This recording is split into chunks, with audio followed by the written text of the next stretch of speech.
मंगलवार 20 फरवरी को बीदर के नेहरू स्टेडियम में सुबह 11 बजे एआईसीसी अध्यक्ष मल्लिकार्जुन खड़गे का जो के 371 जी लाने की वजह से अभिनंदन समारोह आयोजित किया जाने वाला है। उस संबंध में आज रविवार 18 फरवरी को बीदर के पत्रिका भवन में कांग्रेस पार्टी की जिला इकाई की ओर से कर्नाटक के cabinet minister for forest and ecology एवं बीदर जिला इंचार्ज मिनिस्टर ईश्वर खंड्रे के नेतृत्व में एक प्रेस मीट आयोजित की गई। इस प्रेस मीट में ईश्वर खंड्रे के अलावा कर्नाटक के cabinet minister for municipal administration and हज रहीम खान, अरविंद कुमार अरली, हुमनाबाद के पूर्व विधायक राजशेखर पाटिल, अब्दुल मन्नान सेठ, अनिल बेलदार, बसवराज मार्गे, के पुंडलिक राव और अन्य उपस्थित थे। इस अवसर पर बीदर इंचार्ज मिनिस्टर ईश्वर खंड्रे ने संबोधित करते हुए कांग्रेस अध्यक्ष मल्लिकार्जुन खड़गे के राजनीतिक सफर के संबंध में बताया और 20 फरवरी को होने जा रहे उनके अभिनंदन समारोह में उपस्थित रहने की जिले के सभी लोगों से आग्रह किया।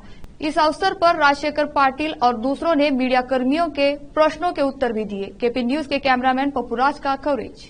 ಚುನಾವಣೆಯಲ್ಲಿ ಬಂದಾಗ ವಾಗ್ದಾನ ಮಾಡಿದ್ರು ಮಾನ್ಯ ಮನಮೋಹನ್ ಸಿಂಗ್ ರವರಿಗೆ ಮನದಟ್ಟು ಮಾಡಿಕೊಟ್ಟು 2012ರಲ್ಲಿ ಇವತ್ತು ಮಾನ್ಯ ಮಲ್ಲಿಕಾರ್ಜುನ್ ಖರ್ಗೆಜಿಯವರ ಸತತವಾದಂಥ ಒಂದು ಪ್ರಯತ್ನ ಅವರು ಪಟ್ಟು ಹಿಡಿದು ಧರಮ್ ಸಿಂಗ್ ಜಿಯವರು ಅದಕ್ಕೆ ಸಹಕಾರ ಮಾಡಿದ್ರು। 371 ಜಿಯಲ್ಲಿ ತಿದ್ದುಪಡಿ ಆಯಿತು।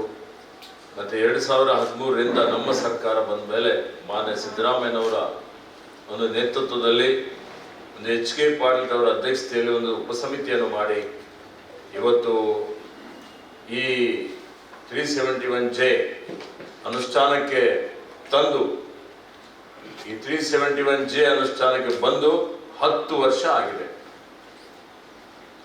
ಈ 10 ವರ್ಷದ ಒಂದು ಏನು ಸಾಧನೆ ಆಗಿದೆ, ಬಹಳಷ್ಟು ಬದಲಾವಣೆ ಆಗಿದೆ। ನಮಗೆ ಪ್ರತಿ ವರ್ಷ 3,000 ಕೋಟಿ ರೂಪಾಯಿ ಅನುದಾನ ಸಿಗ್ತಾ ಇದೆ। ಅದರ ಜೊತೆಯಲ್ಲಿ ಉನ್ನತ ಶಿಕ್ಷಣದಲ್ಲಿ ಮೀಸಲಾತಿ ಇದೆ, ಸರ್ಕಾರಿ ಹುದ್ದೆಗಳಲ್ಲಿ ಮೀಸಲಾತಿ ಇದೆ। ಈಗ ನಾವು ಬಹಳಷ್ಟು ಬದಲಾವಣೆಯಲ್ಲಿ ನೋಡ್ತಾ ಇದ್ದೇವೆ। ಈ ವರ್ಷ ನಮ್ಮ ಸರ್ಕಾರ ಮಾನ್ಯ ಸಿದ್ದರಾಮಯ್ಯಜಿಯವರು ಕೊಟ್ಟ ಮಾತಿನಂತೆ ಏನು ಮಾನ್ಯ ಮಲ್ಲಿಕಾರ್ಜುನ್ ಖರ್ಗೆಜಿಯವರ ನೇತೃತ್ವದಲ್ಲಿ ನಾವೆಲ್ಲ ಇನ್ನೊಂದು ತೀರ್ಮಾನ ಮಾಡಿದ್ದೇವೆ, ವಾಗ್ದಾನ ಮಾಡಿದ್ದೇವೆ, ನಮ್ಮ ಪ್ರಣಾಳಿಕೆಯಲ್ಲಿ ಹೇಳಿದ್ದೇವೆ, ಕಲ್ಯಾಣ ಕರ್ನಾಟಕಕ್ಕೆ 5,000 ಕೋಟಿ ರೂಪಾಯಿ ಕೊಡ್ತೀವಿ ಅಂತ ಹೇಳಿ 5,000 ಕೋಟಿ ರೂಪಾಯಿ ಈಗಾಗಲೇ ನಾವು ಕೊಟ್ಟಿದ್ದೇವೆ। ಹೀಗಾಗಿ ಇದರ ಬಗ್ಗೆ ಏನು ದಶಮಾನೋತ್ಸವ 10 ವರ್ಷದ ನಮ್ಮ ಸಾಧನೆ ಏನಿದೆ, ಈ ಸಾಧನೆ ರೂವಾರಿ ಏನಿದ್ದಾರೆ ಇದಕ್ಕೆ ಭದ್ರವಾದಂಥ ಬುನಾದಿ ಹಾಕಿದಂಥವರು ನಮ್ಮೆಲ್ಲರ ನೆಚ್ಚಿನ ನಾಯಕರಾದಂಥ ಮಾನ್ಯ ಮಲ್ಲಿಕಾರ್ಜುನ್ ಖರ್ಗೆಜಿಯವರು। ಅವರಿಗೆ ಅಭಿನಂದನೆ ಮಾಡಬೇಕು ಅಂತೇಳಿ ಇವತ್ತು ಜಿಲ್ಲಾ ಕಾಂಗ್ರೆಸ್ ಸಮಿತಿ ವತಿಯಿಂದ ಮತ್ತು ಬೀದರ್ ಜಿಲ್ಲೆಯಲ್ಲಿರುವಂಥ ಎಲ್ಲ ಪ್ರಗತಿಪರ ಸಂಘಟನೆಗಳು, ದಲಿತ ಪರ ಸಂಘಟನೆಗಳು, ಕನ್ನಡ ಪರ ಸಂಘಟನೆಗಳು, ಗೊಂಡ ಸಮುದಾಯದ ಸಂಘಟನೆಗಳು, ಎಲ್ಲ ಸಮುದಾಯದ ಸಂಘಟನೆಗಳು ಸೇರಿಕೊಂಡು ಇವತ್ತು ಅವರಿಗೆ ಒಂದು ನಾಗರಿಕ ಸನ್ಮಾನ ಸಮಾರಂಭ ಹಮ್ಮಿಕೊಳ್ಳಲಾಗಿದೆ। ಅದರ ಜೊತೆಯಲ್ಲಿ ಅವರ ಸುದೀರ್ಘವಾದಂಥ ಒಂದು ಸೇವೆ 50 ವರ್ಷ ಅವರ ಏನು ರಾಜಕೀಯ ಸೇವೆ ಅದನ್ನು ಗುರುತಿಸಿ ಏನು ರಾಜಕೀಯ ಸೇವೆ ಅದನ್ನು ಗುರುತಿಸಿ ಅವರೇನು ಸಾಧನೆಯನ್ನು ಮಾಡಿದ್ದಾರೆ, ಯಾವುದೇ ಹುದ್ದೆ ಅವರಿಗೆ ಕೊಟ್ಟಿದ್ರು ಅತ್ಯಂತ ಯಶಸ್ವಿಯಾಗಿ ಅತ್ಯಂತ ಸಮರ್ಥವಾಗಿ ಅವರು ನಿಭಾಯಿಸಿದಂಥದ್ದು ನಾವು ನೋಡಿದ್ದೇವೆ।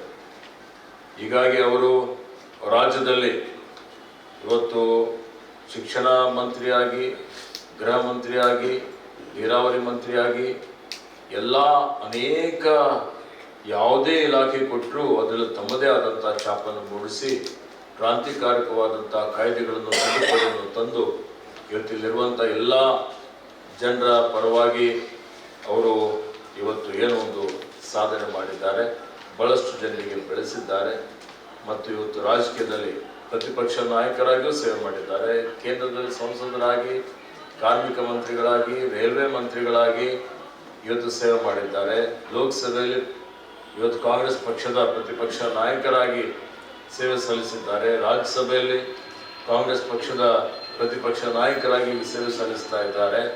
ಎಲ್ಲಕ್ಕಿಂತ ಅತ್ಯುನ್ನತ ಹುದ್ದೆ ಆದಂಥ ಇವತ್ತು ಅಖಿಲ ಭಾರತ ಕಾಂಗ್ರೆಸ್ ಸಮಿತಿ ಅಧ್ಯಕ್ಷರಾಗಿಯೂ ದೇಶದಾದ್ಯಂತ ಅವರು ಸುತ್ತಾಡಿ ಕಾಂಗ್ರೆಸ್ ಪಕ್ಷವನ್ನು ಇವತ್ತು ತಳಮಟ್ಟದಲ್ಲಿ ಸಂಘಟಿಸುವಂಥ ಒಂದು ಕೆಲಸವನ್ನು ಮಾನ್ಯ ಖರ್ಗೆಜಿಯವರು ಮಾಡಿದ್ದಾರೆ. ಇವತ್ತು ನಮ್ಮೆಲ್ಲರಿಗೆ ಅತ್ಯಂತ ಹೆಮ್ಮೆಯ ಸಂಗತಿ, ಅತ್ಯಂತ ಗೌರವದ ಸಂಗತಿ. ಅದರಲ್ಲಿ ವಿಶೇಷವಾಗಿ ಅವರು ಬೀದರ್ನ ಸುಪುತ್ರರು ಮತ್ತು ನನ್ನ ಕ್ಷೇತ್ರ ಭಾಲ್ಕಿಯ ವರವಟ್ಟಿಯಲ್ಲಿ ಜನ್ಮ ತಾಳಿದವರು. ನಮ್ಮೆಲ್ಲರಿಗೆ ಅತ್ಯಂತ ಹೆಮ್ಮೆಯ ಸಂಗತಿಯಾಗಿದೆ. ಕಲಬುರಗಿಯನ್ನು ಕಾರ್ಯಕ್ಷೇತ್ರವನ್ನಾಗಿ ಇಟ್ಟುಕೊಂಡಿದ್ದರು. ಬೀದರ್ ಜಿಲ್ಲೆಯ ಅಭಿವೃದ್ಧಿ ಬಗ್ಗೆ ಬಹಳಷ್ಟು ಕಳಕಳಿ ಉಳ್ಳಂಥವರಾಗಿದ್ದಾರೆ. ಹೀಗಾಗಿ ಅವರು ಯಾವುದೇ ಒಂದು ರಾಜ್ಯಕ್ಕೆ, ಒಂದು ಸಮುದಾಯಕ್ಕೆ ಸೀಮಿತವಾಗದೆ ಇಡೀ ರಾಷ್ಟ್ರೀಯ ನಾಯಕರಾಗಿ ಅವರು ಹೊರಹೊಮ್ಮಿದ್ದಾರೆ. ಅವರ ಒಂದು ಅಭಿನಂದನಾ ಸಮಾರಂಭ ಇದೇ ನಾಡಿದ್ದು 20ನೇ ತಾರೀಕು ಬೆಳಗ್ಗೆ 11 ಗಂಟೆಗೆ ನೆಹರು ಕ್ರೀಡಾಂಗಣದಲ್ಲಿ ಜರುಗಲಿದೆ. ಈ ಒಂದು ಕಾರ್ಯಕ್ರಮಕ್ಕೆ ಸಹಸ್ರ ಸಂಖ್ಯೆಯಲ್ಲಿ ಹೆಚ್ಚಿನ ಸಂಖ್ಯೆಯಲ್ಲಿ ಎಲ್ಲರೂ ಬೀದರ್ ಜಿಲ್ಲೆಯ ಸುತ್ತಮುತ್ತಲಿನ ಎಲ್ಲ ನಮ್ಮ ಜನರು ಭಾಗಿಯಾಗಿ ಈ ಕಾರ್ಯಕ್ರಮ ಯಶಸ್ವಿಯಾಗಿ ಮಾಡಬೇಕು ಅಂತ ಹೇಳಿ ನಾನು ನನ್ನ ವತಿಯಿಂದ ಎಲ್ಲರ ಪರವಾಗಿ ನಾನು ಎಲ್ಲರಿಗೆ ವಿನಂತಿಯನ್ನು ಮಾಡ್ತಾ ಇದ್ದೇನೆ.